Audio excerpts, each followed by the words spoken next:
Hey everyone, in today's video I will show you how to fix like your answer is not working on your iPhone. So follow these steps to fix it. So let's get started. So the first step is you have to clean your screen. Use a microfiber cloth to wipe your whole screen up. Dirt, dust or liquid can interfere with touch sensitivity.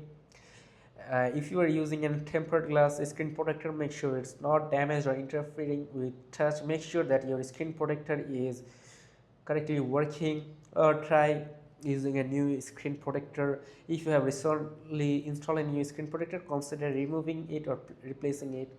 Now let's move forward to the next step, which is basically force restart your iPhone. You have to quickly press and release the volume up button and down button and quickly hold the side button.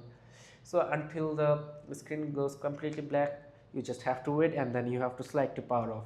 Then just restart your iPhone and it will solve your problem.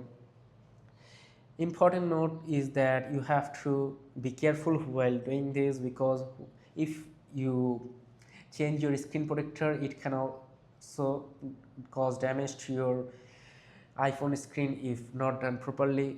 And that's it. And update your iPhone, you have to go to settings, then check for updates. If any update is available in your iPhone, you have to update it.